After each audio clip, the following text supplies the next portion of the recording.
प्रज्ञान YouTube channel में सभी सत्संगी जनों एवं प्रबुद्ध श्रोताओं का स्वागत है। सभी का अभिनंदन है और सभी को मेरा प्रेम पूर्वक जय श्री। सांख्य दर्शन के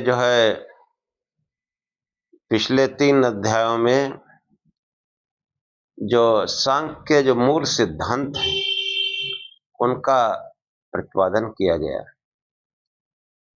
चतुर्थ अध्याय उसमें उन्हीं सिद्धांतों को कुछ ऐतिहासिक दृष्टांत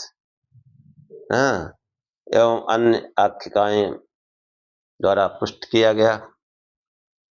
अब 5वें अध्याय में उन विचारों को, उन मतों का परीक्षण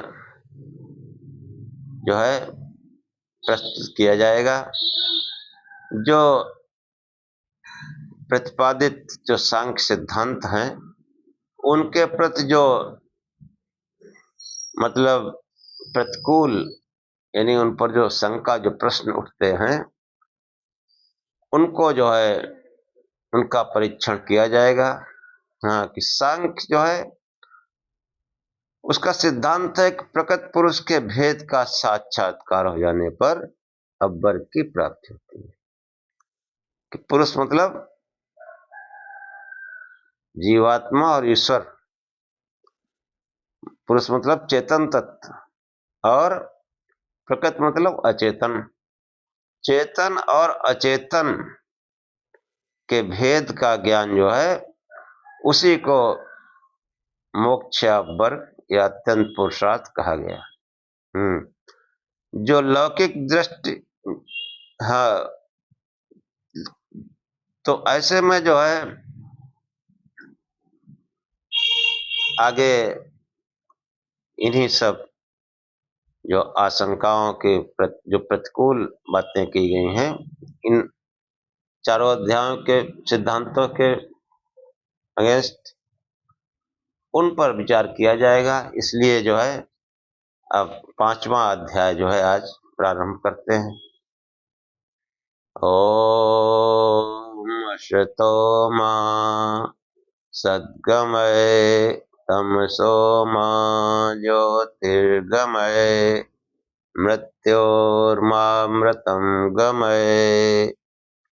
हे परमात्मा, हे परम गुरु, मुझे असत्य से सत्य की ओर ले चलो, अंधकार से प्रकाश की ओर ले चलो तथा मृत्यु से अमरता की ओर ले चलो। तो ये पहली आशंका जो जाहिर की गई कि लौकिक वैदिक शुभ कर्मों का आचरण करने की क्या आवश्यकता है। कि सांख्य का सिद्धांत है कि प्रकृत पुरुष के भेद का साक्षात्कार हो जाने से अब्बर की प्राप्ति होती है। इस विषय में ये वादी वो आक्षेप करता है कि प्रकृत पुरुष भेद ज्ञान से मोक्ष हो जाता है, तो लौकिक वैदिक शुभ कर्मों का आचरण करने की क्या आवश्यकता है। इस प्रश्न का उत्तर देते हुए महर्षि कपिल कहते हैं कि मंगलाचरणम शिष्टाचारात् फल दर्शनात् श्रुतितः चेति। कि शुभ कर्मों का आचरण कर्तव्य है। शिष्टों का आचार होने से, फल देखे जाने से और शब्द प्रमाण से भी ऐसा प्रतीत होता है कि मंगलाचरणम शिष्टाचारात् फल दर्शनात् श्रुतिस्ततः चेति। कि मंगल पद समस्त लौकिक वैदिक कर्म वैदिक शुभ कर्मों का ये वाचक है। मंगल, यह ठीक है कि विवेक ज्ञान से वर्ग की प्राप्ति होती है, फिर भी मंगल का आचरण आवश्यक है। हाँ, शुभ कर्मों का जो है अनुष्ठान आचरण आवश्यक है। शुभ कर्मों से जो है वो अंतःकरण की शुद्धि होती है। जब हम कोई लौकिक कर्म कांड यज्ञ आदि करते हैं तो वो उसमें उससे शुद्धता आती है, और अंतःकरण की शुद्धि द्वारा जो है उसी से जो जिज्ञासु है वो विवेक ज्ञान तक पहुंचता है। हाँ, इसमें जो है शिष्टों का आचार प्रमाण है। जो शिष्ट सभ्यजन हुए हैं उन्होंने जो है वो वैदिक कर्म कांडों को जो है वो किया है। कि जो है शिष्टाचार से हम जानते हैं कि अंतःकरण की पवित्रता के लिए शुभ कर्मों का अनुष्ठान अपेक्षित है। आत्म जिज्ञासु ऋषि मुनि सब इस प्रकार आचरण करते आए हैं। इसके अतिरिक्त हम ये देखते हैं कि किसी भी फल की प्राप्ति कर्मानुष्ठान के बिना नहीं होती। और इसलिए जो है कर्म न किया गया होगा तो फल कहां से मिलेगा। अन्यत्र फल देखे जाने से हमें प्रेरणा मिलती है कि शुभ कर्मों का अनुष्ठान अवश्य करना चाहिए। हाँ, यजुर्वेद में मंत्र आया है कि कुर्वन्नेवेह कर्माणि जिजीविषेच्छतं समा एवं त्वयि नान्यथोऽस्ति न कर्म लिप्यते नरे। हाँ, कि मनुष्य को 100 वर्ष तक की उम्र में कर्म करते हुए जीने की इच्छा रखनी चाहिए। कुर्वन्ने वेह कर्माणि जिजीविषेच्छतं समा। मनुष्य को चाहिए कि 100 वर्ष तक कर्म करते हुए ही जीने की इच्छा रखे। एवं त्वयि नान्यथोऽस्ति, इस प्रकार कर्म करता हुआ, किस प्रकार का, किस अध्याय के पूर्व में जो मंत्र आया है कि तेन त्यक्तेन भुज्यिथा मागृधः कस्य सिद्धनम, कि कर्म करो त्याग पूर्वक। त्याग भावना से कर्म करो, निष्काम कर्म करो। लौकिक जीवन में कर्म आवश्यक है, लेकिन उसमें जो है कामना से बंध मत जाओ। प्रयास करो, जो कुछ होगा उसमें संतोष करो। तो इस प्रकार के कर्म करते हुए 100 वर्ष तक जीने की इच्छा रखनी चाहिए। इसके अलावा कोई मार्ग नहीं है। एवं तय नान्यथोऽस्ति न कर्म लिप्यते नरे, और इस प्रकार निष्काम भावना से किया हुआ कर्म उसका लेप नहीं होता है। कर्मों के लेप से सुख दुख होते हैं।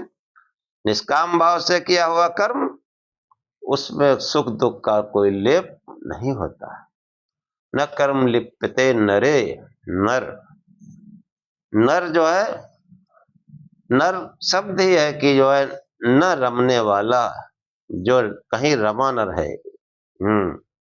किसी जो है विषय में, किसी सांसारिक वस्तु में रमा न रहे, निरंतर आगे बढ़ता जाए। तो ये जो है भावना जो है वो निष्काम कर्म से ही आ सकती है, और ये निष्काम कर्म बहुत आवश्यक है। कि जो है जो लौकिक वैदिक शुभ कर्म है उनका आचरण जो है करते ही रहना चाहिए। इस प्रकार जो है, और भी जगह बहुत से मंत्र आए हैं।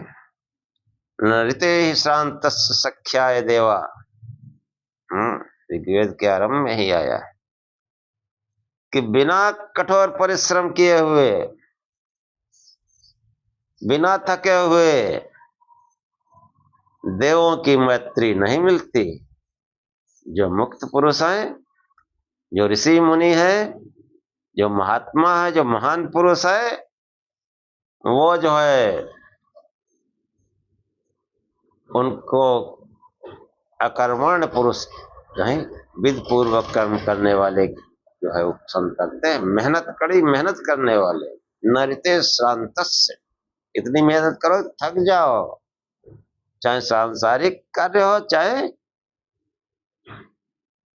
उपासना हो। कड़ी मेहनत करने वाले को ही जो है इस संसार के देव लोग, महान लोग, ऋषि मुनि, महात्मा वो अपनी मित्रता में रखते हैं। वो आलस वाले व्यक्ति को कामना नहीं करते। इससे भी प्रतीत होता है कि शुभ कर्मों का जो है वो कर्म आचरण कर्तव्य है। मंगलाचरणम शिष्टाचारात फल दर्शनात् श्रुतितः चेति। श्रुति में भी ऐसा जो है प्रमाण आया है। जो मैंने आपको मंत्र बताया कि शुभ कर्मों के अनुष्ठान की प्रेरणा के लिए जो है इस तरह के जो है निर्देश हैं। तो यदि कार्य अथवा ग्रंथ आदि की रचना के आरंभ में किए जाने वाले मंगलाचरण का विवेचन करना भी सूत्र का लक्ष्य है। कि कतिपय विद्वानों का विचार है कि इस रूप में मंगलाचरण का विवेचन नव्य न्याय के ग्रंथों में देखा जाता है। नए जो नवीन ग्रंथ है उनमें ऐसा देखा जाता है। प्राचीन में क्यों नहीं, प्राचीन में सब जगह है। अथ योगानुशासनम अथा तो ब्रह्म जिज्ञासा अथा तो धर्म व्याख्या समः। हाँ, और कर्म कांड में जितने भी मंत्र बोले जाते हैं ओम का उच्चारण करके करे जाते हैं। ईश्वर को जो है उसका आवाहन करते हैं कार्य की सफलता के लिए। ये सब शिष्टाचार है। कि जो है सांख्य में इस प्रकार का वर्णन सांख्य शास्त्र की प्राचीनता और इससे कपिल की रचना मानने में बाधक है। हाँ, कि नए में वैसा होता है, पुराने में नहीं। हाँ, परंतु ये विचार तथ्यों पर आधारित नहीं कहा जा सकता। कार्य के आरंभ में भगवान का नाम स्मरण अथवा किसी शुभ कर्म का अनुष्ठान मंगल है। इस प्रकार के आचरण की प्रथा या उसके संबंध में विचार करना नव्य न्यायिकों ने ही प्रारंभ किया। हाँ, जो नए जो न्याय शास्त्र को कुछ लोग मतलब जो है नास्तिक शास्त्र मानते हैं, लेकिन ऐसा है नहीं। उसमें तत्व ज्ञान की बात की गई। 16 पदार्थ हैं, उनके द्वारा तत्व ज्ञान हो जाता है, वास्तविक ज्ञान। तो वो जो है मतलब जो है ये जो है आचरण सदा से आर्यों में पाया जाता है। हाँ, कि जो है ऐसा नहीं है कि नव्य न्यायिकों ने आधुनिक युग में जो है प्रारंभ किया हो। आर्य जाति में ये भावना अति प्राचीन है। आर्य जाति, हाँ, ये जो जितने भी सनातनी हैं ये सब आर्य जाति है। आर्य हैं सब। जो भी श्रेष्ठ, आर्य मतलब श्रेष्ठ जनों का देश है।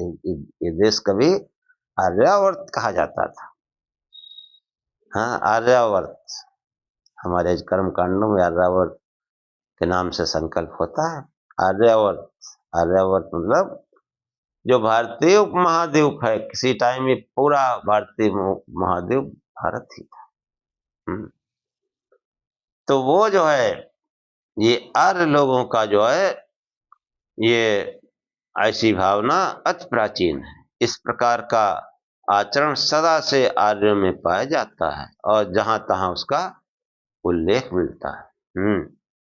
कि जो है हाँ, कि जो नव्य न्याय है कि ये जो है न्याय शास्त्र जो है ना, इसकी जो शैली है नवीन या नव्य नाम से कही जाती है। उसका प्रारंभ जो है, हाँ, न्याय शास्त्र की रचना ऐसा माना जाता है कि विक्रमी संवत जो है वो 6-7 के आसपास हुई। मतलब आज के 1500-1600 वर्ष पूर्व। और कई प्रमाण ऐसे हैं कि इससे भी बहुत पूर्व हुई, लेकिन जो आधुनिक विज्ञान है वो यही मानता है कि इसकी रचना जो है वही 1400-1500 वर्ष पूर्व हुई। तो ये जो है बहुत से पूर्व के साहित्य दर्शन साहित्य में इस प्रकार का मंगलाचरण संबंधी विवेचन प्राप्त होता है। सांख्य दर्शन का जो इतिहास है उसमें भी ये सब बताया गया है। दर्शन शास्त्रों के प्रारंभिक सूत्रों, अन्य सूत्र ग्रंथों तथा महाभारत आदि में मांगलिक पदों के प्रयोग की प्रवृत्ति तथा मंगलाचरण की भावना स्पष्ट होती है। हाँ? कि जो भी है शास्त्र वो सब अथ यानी मंगल कारक जो है उससे प्रारंभ किए जाते हैं। कि जो है प्राचीन काल में ओम और अथ शब्द का प्रयोग को मांगलिक माना जाता रहा है। मंत्र का उच्चारण करते समय उनके प्रारंभ में ओम पद का उच्चारण प्राचीन काल से आवश्यक समझा जाता रहा है। ये मंगलाचरण की भावना से ही किया जाता है। कि जो है पाणिनि के नियम जो है उसमें भी उसके भी अनुसार मंत्र के प्रारंभ में ओम का उच्चारण प्लुत स्वर में होना चाहिए। प्लुत स्वर में मतलब वो बिल्कुल शांत, बिना मन ही मन में ओम का प्लुत मतलब कोई मात्रा बाहर ना हो, कोई जो है ध्वनि बाहर ना आए, प्लुत। कि जो है ओम का मन में ही उच्चारण करके उस परमात्मा का स्मरण करके जो है कार्य प्रारंभ करने का जो है होना चाहिए। उन्होंने नियम बनाया, इसलिए कार्य के प्रारंभ में भगवान नाम स्मरण रूप मंगलाचरण की प्रवृत्ति को नवीन नहीं कहा जा सकता। ऐसी स्थिति में कपिल का इस विषय पर विचार करना संगत है। कि जो है किसी कार्य अथवा ग्रंथ आदि की रचना के आरंभ में मंगल के आचरण और ग्रंथ में उसके निबंधन की उपयोगिता को स्पष्ट करने के लिए ही कपिल ने 3 हेतुओं का उल्लेख किया है। ये सूत्र है कि शिष्टाचारात्, फल दर्शनात् और श्रुतः। शिष्टाचारात् मतलब शिष्ट पुरुषों का आचरण हमें इस बात के लिए सुंदर उदाहरण है कि कार्य के प्रारंभ में व्यक्ति को मंगलाचरण अवश्य करना चाहिए। महाभारत, सूत्र ग्रंथ तथा उपनिषद आदि में इस प्रवृत्ति को प्रत्यक्ष रूप में हम आज भी देख सकते हैं। इससे प्राचीन ऋषियों मुनियों की मंगलाचरण की प्रवृत्ति स्पष्ट है। और फल दर्शनात्, शुभ कर्म करने से शुभ फल की प्राप्ति होती है। यह एक साधारण सा नियम है। मंगलाचरण भी शुभ कार्य है, हम उसके फल की इच्छा रखें या न रखें, फल तो अवश्य मिलेगा। इस प्रकार शुभ अनुष्ठान से अपने आरंभ किए कार्यों के निर्बाध पूर्ण होने की हमें आशा बनी रहती है। भगवान का नाम लेके कोई कार्य प्रारंभ किया तो हमारे अंदर एक आशा होती है कि इसमें विघ्न बाधा नहीं आएगी, वो काम पूरा होगा। जैसे कि जो है साहस के साथ उस कार्य को तत्परता से जो है जब भगवान का नाम लेके कोई कार्य प्रारंभ करते हैं तो उसको जो है निर्वाध पूर्ण होने की जो है प्रेरणा मिलती है और उससे जो है हमारा कार्य करने का उत्साह भी बढ़ता है कि तत्परता पूर्वक वो कार्य पूरा करें। ये बात जो है आर्य जनता में इस प्रकार घर किए हुए भारतवासी जितने भी हैं सनातनी, उनमें बात घर कर गई है कि कोई भी शुभ कार्य करें तो भगवान का स्मरण करके करें और भगवान का पूजा पाठ करके जो है कार्य प्रारंभ करेंगे तो अवश्य सफलता मिलेगी। फिर आदमी बड़े उत्साह के साथ, बड़ी प्रेरणा के साथ उस कार्य को पूर्ण करता है। हम अपने जो है जितने भी संस्कार हैं, अन्य कर्म कांड है, सब में जो है वो भगवान का स्मरण करके ही प्रारंभ करते हैं। साधारण काम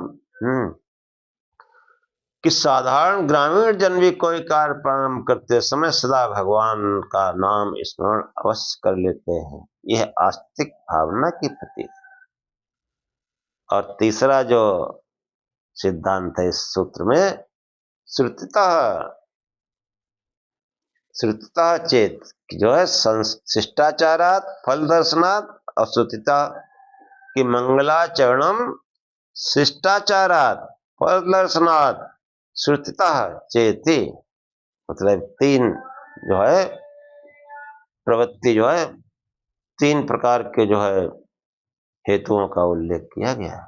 श्रुता यानी वेद पाठ का अध्ययन क्रम में भी इस बात की पुष्टि होती है, हाँ, कि जो है कार्य के आरंभ में भगवान का नाम स्मरण अवश्य होना चाहिए, उसको मंगलाचरण माना जाता है। ऋग्वेद की प्रथा ऋचा में, हाँ, अग्निमीढ़े पुरोहित, हाँ, इसका जो है ज्वलंत प्रमाण एवं उदाहरण नहीं है। वेद इस बात का आदेश भी देता है, कार्य प्रारंभ के अवसर पर भगवान नाम का स्मरण होना चाहिए।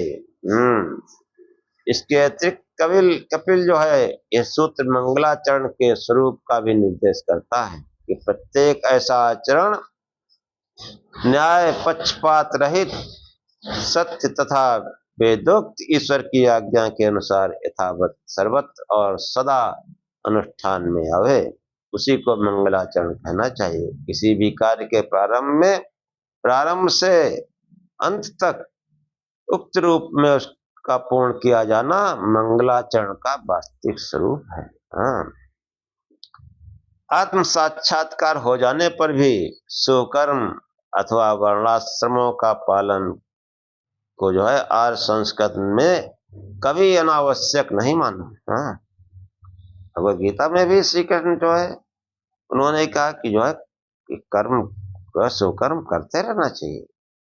हाँ, उन्होंने कहा अर्जुन, यद्यपि मुझको कुछ प्राप्त नहीं है, लेकिन मैं उसको कर्मों में ही बरतता हूं, इसलिए सुकर्म को कभी नहीं छोड़ना चाहिए। हाँ, कि जो है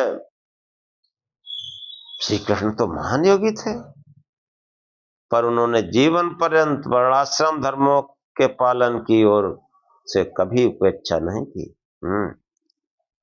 कि गीता के जो है 3 अध्याय में इस तरह के वर्णन आते हैं। तो मंगलाचरण में समस्त लौकिक वैदिक शुभ कर्मों की अनुष्ठेयता का प्रतिपादन किया गया है। शुभ कर्म अंतःकरण शुद्धि के द्वारा आत्मज्ञान के साधन होते हैं। हाँ, शुभ कर्म जो है आत्मज्ञान के साधन रूप में काम करते हैं। आत्मज्ञान होने पर मोक्ष प्राप्ति निश्चित है, क्योंकि मोक्ष ब्रह्म का स्वरूप है। इसलिए शुभ कर्मानुष्ठान ईश्वर के अस्तित्व में साधन बन जाता है। इसके अतिरिक्त मंगलाचरण में फल दर्शन हेतु इस बात का स्मरण करा देता है कि कर्म फलों का दाता ईश्वर है, क्योंकि वह समस्त जगत का अधिष्ठाता है। ऐसी स्थिति में वादी जो है भद्रम न पश्यति, इस लोकोक्ति के अनुसार ईश्वर के अस्तित्व अथवा अधिष्ठातत्व को सहन न करता हुआ प्रतिपक्षी फिर आशंका करता है। हाँ, फिर आगे प्रश्न करता है कि नेश्वराधिष्ठिते फल निष्पत्ति कर्मणा तत्सिद्ध, कि ईश्वर के अधिष्ठाता होने पर फलों की सिद्धि नहीं, कर्म द्वारा फल सिद्ध होने से। कि फल जो है कर्म द्वारा सिद्ध होता है, ईश्वर तो अधिष्ठाता है, तो उसमें इसका क्या प्रयोजन है। हाँ, ईश्वर के अधिष्ठित, ईश्वर से अधिष्ठित जगत में ईश्वर के द्वारा फल निष्पत्ति कर्म फलों की प्राप्ति संभव नहीं, क्योंकि फल सिद्धि कर्म के द्वारा होती है। अभिप्राय यह है कि ईश्वर को जगत का अधिष्ठाता मानने पर यह कहा जा सकता है कर्म फलों को देने वाला वही है, परंतु यह कहना ठीक नहीं, क्योंकि ईश्वर कर्मों की उपेक्षा करके केवल अपने सामर्थ्य से फल नहीं दे सकता, कर्मों की उपेक्षा नहीं कर सकता। हाँ, चाहे जिसको चाहे कुछ फल दे दो, फिर तो ईश्वर तो फिर वो न्याय करता है, अन्याय हो जाएगा कि हमने कोई शुभ कर्म भी नहीं किया, हमको फल मिल गया बड़ा बढ़िया, और जिसने शुभ कर्म किया वो परेशान है। इसलिए वो कर्मानुसार ही जो है सब व्यवस्था है। हाँ, जैसा कर्म होगा वैसा ही ईश्वर फल देगा। कि ईश्वर जो है कर्मों की उपेक्षा नहीं करता, वो केवल अपने सामर्थ्य से फल नहीं देता, वो जैसा आप कर्म करेंगे वैसा ही। हाँ, जब फल सिद्धि में कर्मों की अपेक्षा आवश्यक है, तब ईश्वर को अंतर्गत मानना निरर्थक है। फिर ईश्वर क्यों मानेंगे, कर्म से ही सब होगा। हाँ, ऐसा लोग प्रश्न कर देते हैं। कर्म फल से ही फलों की सिद्धि हो जाएगी। फल प्रदान में ईश्वर की प्रवृत्ति स्वार्थ मूलक है अथवा परार्थ मूलक। यदि स्वार्थ मूलक है तो सोपकार अधिष्ठानम लोकवत, अपने उपकार की भावना से अधिष्ठाता होना लोक में होने वाले साधारण व्यक्ति के समान बना देता है। अगर ईश्वर में स्वार्थ भावना होगी तो वो तो एक साधारण मनुष्य की तरह हो जाएगा, फिर ईश्वर क्यों है? कि जो है अपना उपकार अथवा अपने से संबंध रखने वाले का उपकार, कि अपने से संबंध रखने वाले का उपकार, ईश्वर से संबंध रखने वाले वे जीव कहे जा सकते हैं जो उनकी स्तुति प्रार्थना उपासना और भक्ति करते हैं। ये दोनों स्थित स्वार्थ मूलक हैं। यदि ईश्वर के अधिष्ठातत्व का यही स्वरूप है तो वो रागी समझा जाएगा, अपना पराया करेगा। लेकिन अपना पराया नहीं करता, क्योंकि उसकी प्रवृत्ति अपने तथा अपने आत्मियों के उपकार करने की है। राग के साथ उसमें द्वेष के अस्तित्व की संभावना आवश्यक है। कोई भी स्वार्थ भावना से प्रवृत्त हुआ व्यक्ति राग द्वेष के प्रभाव से अछूता नहीं रह सकता। इस स्थिति में ईश्वर को पूर्ण आप्त काम तथा आनंद घन आदि बताना असंगत होगा और वह लोक में देखे जाने वाले व्यक्ति के समान एक साधारण व्यवहारी पुरुष होगा, क्योंकि ईश्वर में कोई स्वार्थ भावना नहीं है, अपना पराया भी नहीं। उसकी चीजें सबके लिए है कि वायु बहती सबके लिए, चाहे दुष्ट हो चाहे धर्मात्मा हो, सबके लिए वायु है। ये प्रकाश हो रहा, धूप हो रही, सबके लिए, चाहे दुष्ट चाहे धर्मात्मा। मंदिर पर भी पड़ती है और कूड़े पर भी पड़ती है, जिंदगी पर भी पड़ती है धूप, और वो वैसे ही रहती है। उसमें कोई पवित्रता थोड़ा ही होती है, वो तो धूप वैसे ही प्रकाश। और परमात्मा तो महासूर्य है। तो वो जो है अपना पराया थोड़े करता है। अपना पराया करेगा तो फिर अपने से राग होगा, पराये से द्वेष होगा। तो आगे जो है प्रश्न करता है कि ईश्वर की फलदान प्रवृत्ति के द्वारा में दूसरा कारण माना जाए और कहा जाए कि प्रार्थ भावना से इसमें प्रवृत्त होता है तो सूत्रकार कहता है कि लौकिकेश्वर बदितार्था कि लोकेश्वर वद इतरथा मतलब अन्यथा लोक में होने वाले राजा महाराजा के समान होगा। कि अगर फल प्रवृत्ति में दूसरा कारण माना जाए तो फिर वो जैसे राजा महाराजा होते हैं उस तरह का होगा।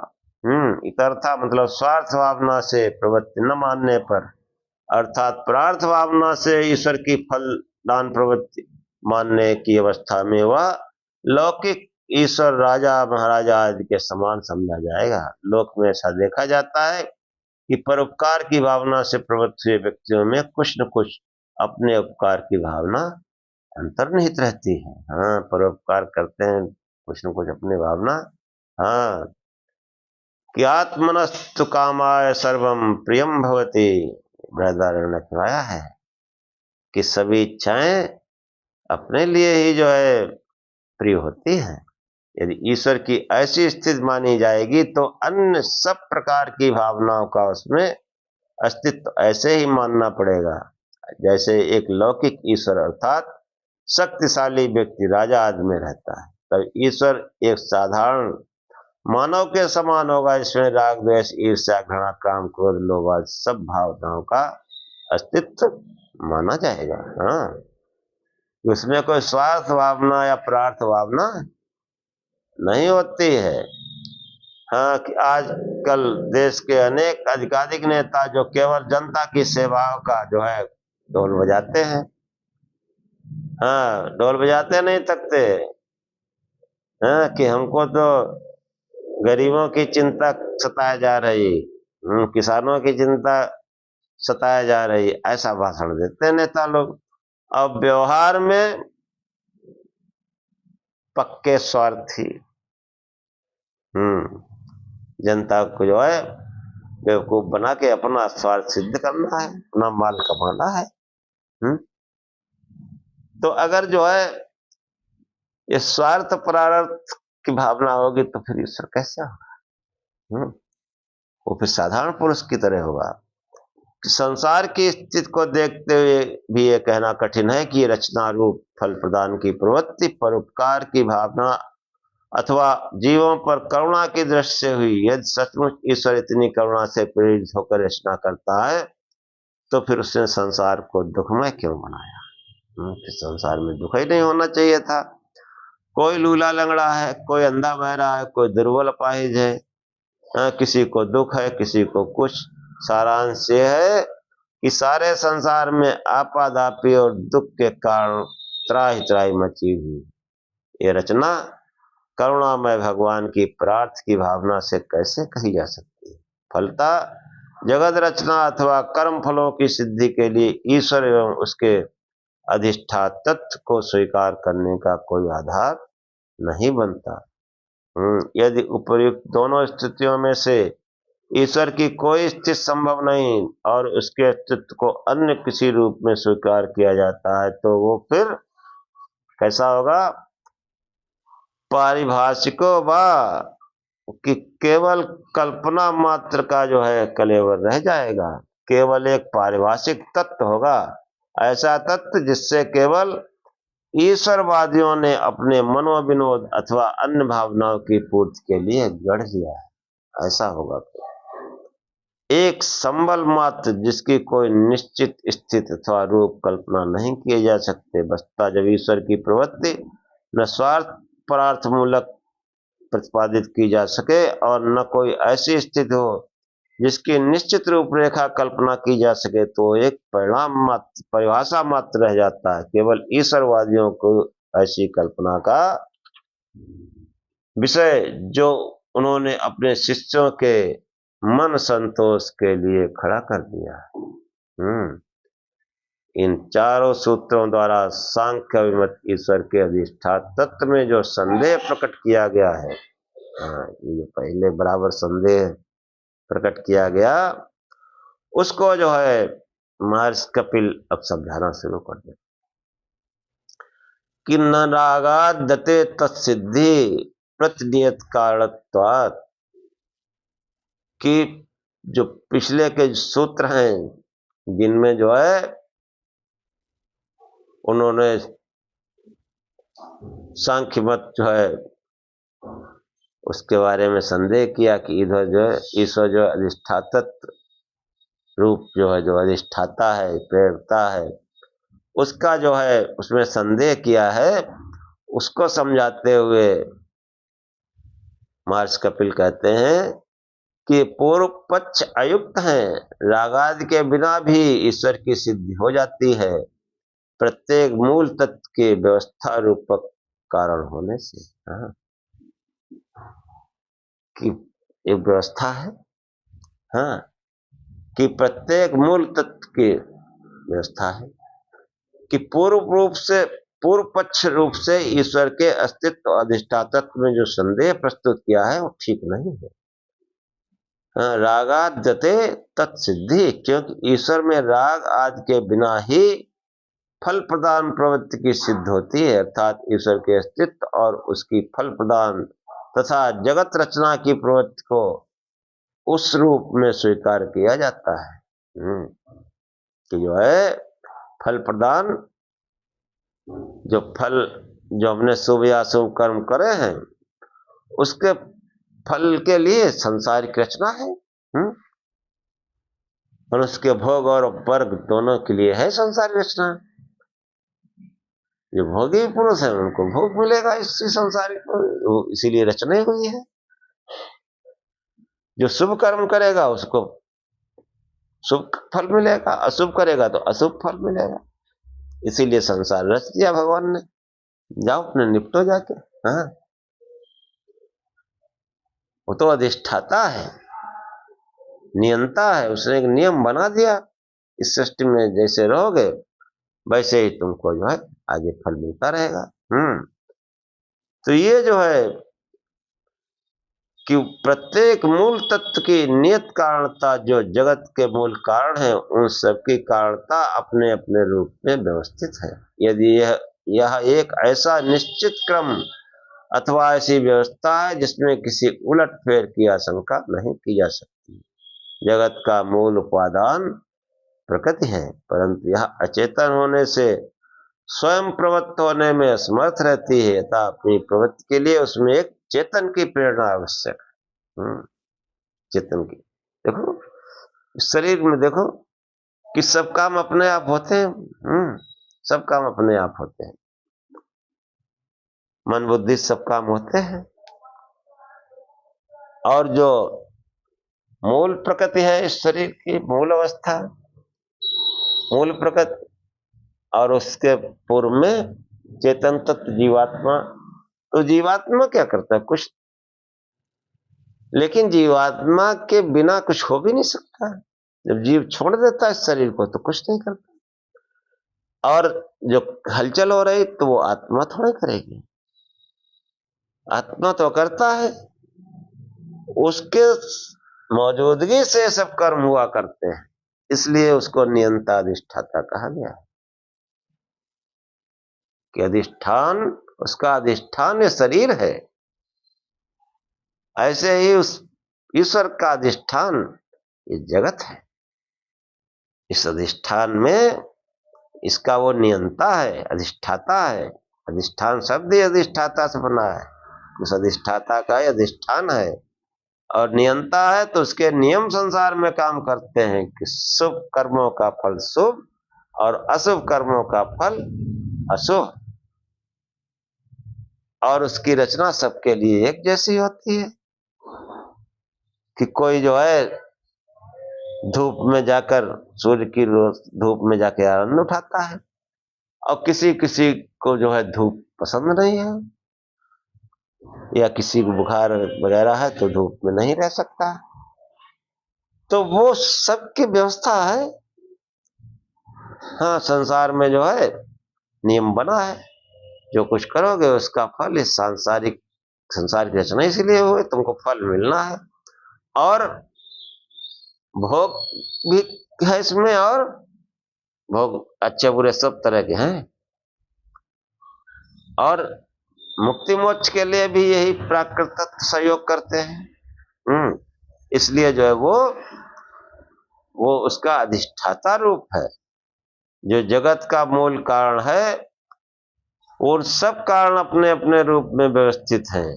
एक ऐसा निश्चित क्रम अथवा ऐसी व्यवस्था है कि किसी उलटफेर की आशंका नहीं की जा सकती। जगत का मूल उपादान प्रकृति है, परंतु वह अचेतन होने से स्वयं प्रवृत्त होने में असमर्थ है। प्रकृति का प्रेरक वह चेतन ईश्वर है। इस देह का प्रेरक वह चेतन आत्मा है। उसकी प्रेरणा से ही ये शरीर में सब कार्य होते हैं। हाँ, लगता है अंतःकरण से होते हैं, लेकिन अंतःकरण जो है उसको प्रेरणा उस आत्मा से ही मिलती है। कि उसकी मतलब जो है, अतः अपनी प्रवृत्ति के लिए उसे एक चेतन की प्रेरणा आवश्यक है। प्रकृति का प्रेरक वह चेतन ईश्वर है।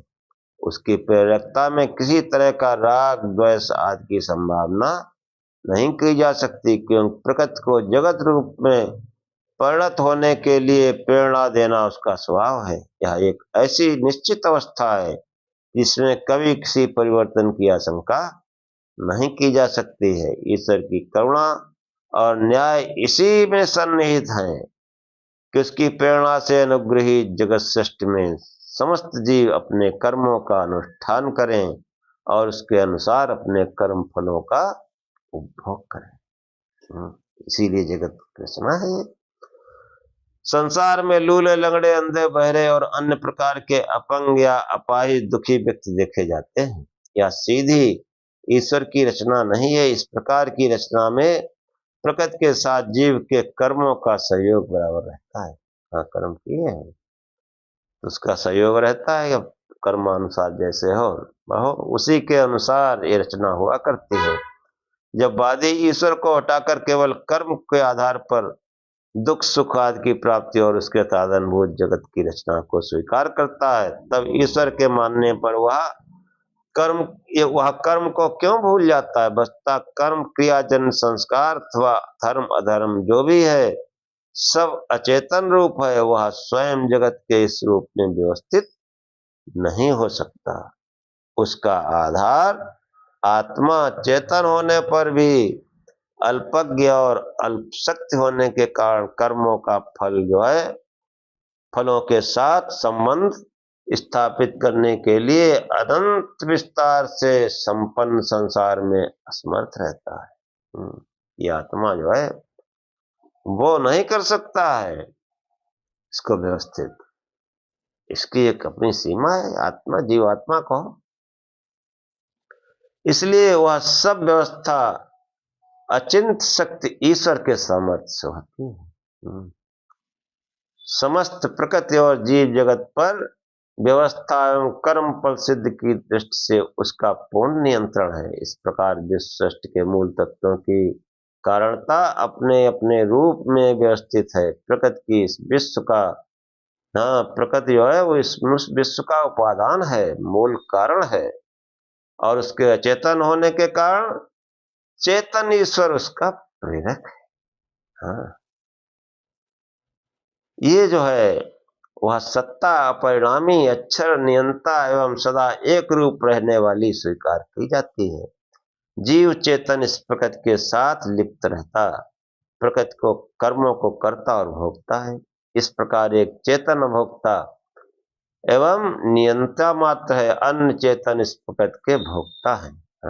अन्य चेतन मतलब आत्माएं, वो भोक्ता है और वो नियंता अधिष्ठाता है, दृष्टा है। दृष्टा भोक्ता का पहले वर्णन किया जा चुका है। द्वासपर्णा सयुजा सखाया समानम वृक्षम परिषद सुजाते। तो वो जो है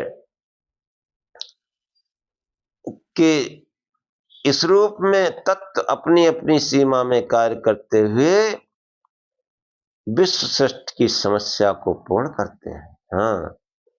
कि जो है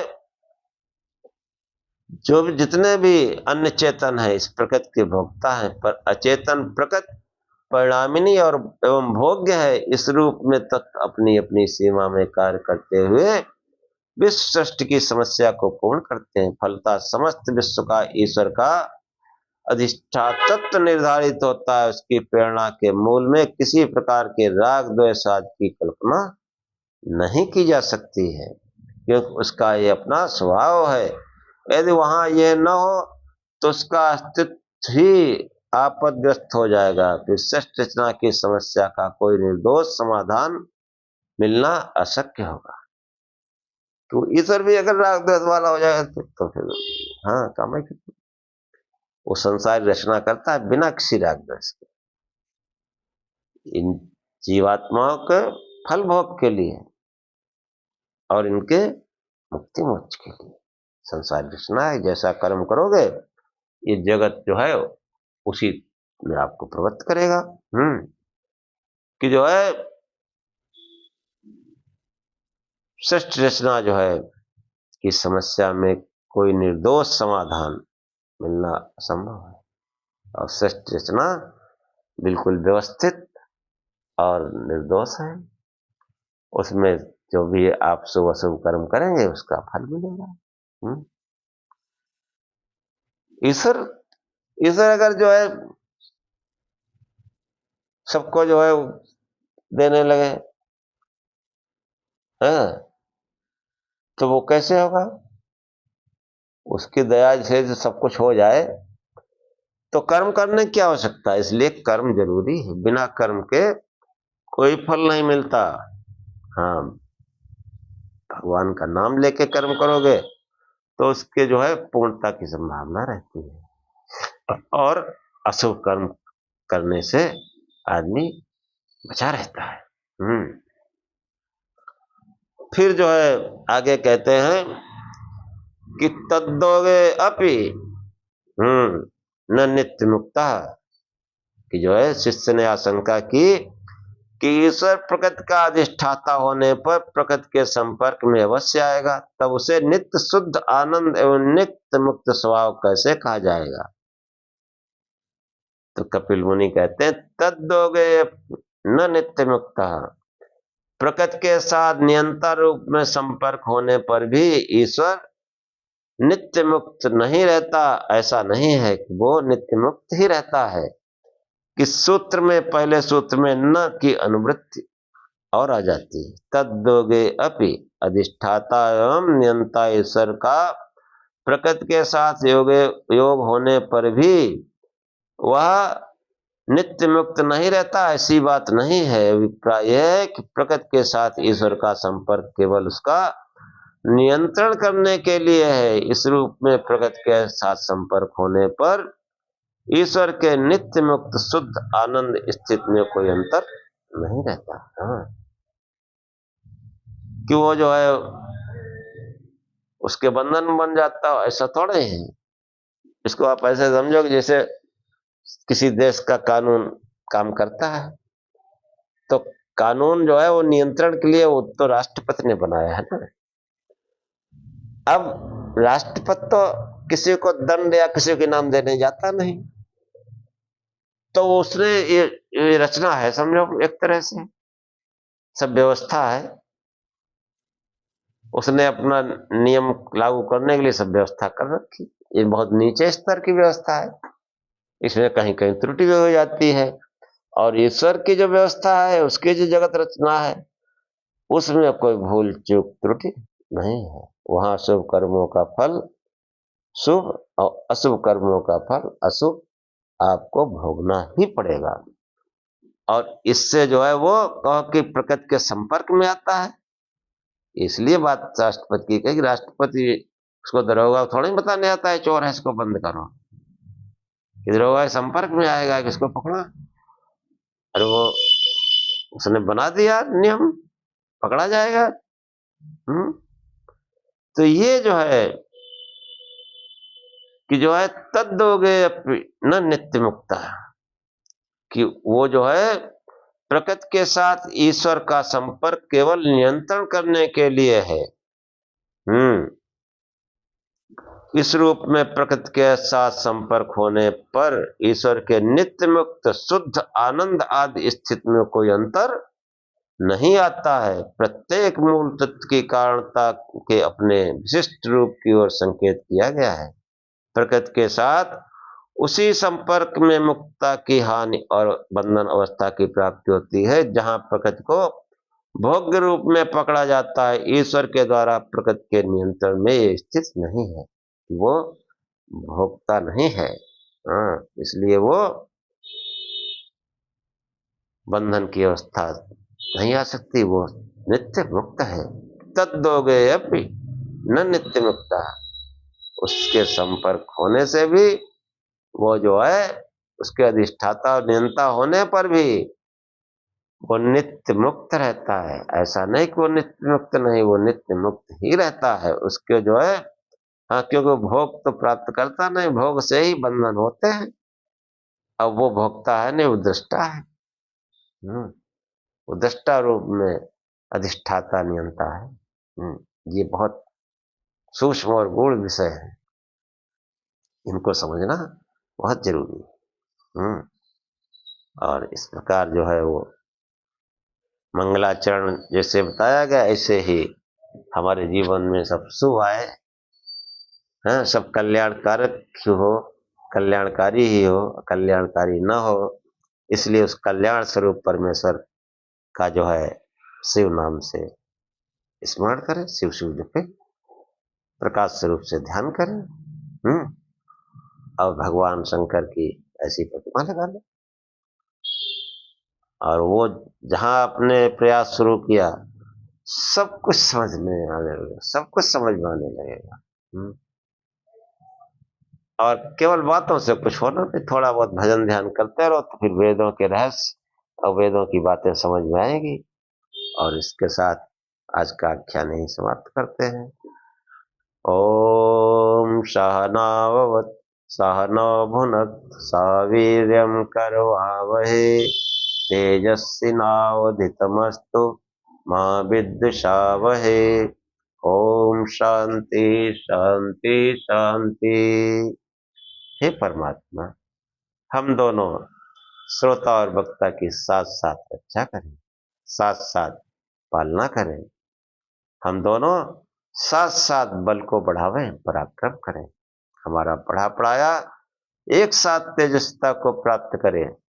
हम आपस में द्वेष न करें। हे परमात्मा, हम दोनों को त्रिविध शांति प्राप्त हो। हमारे जीवन में दैहिक, दैविक, भौतिक किसी प्रकार का कष्ट न आए। ओम शांति शांति शांति। जय श्री।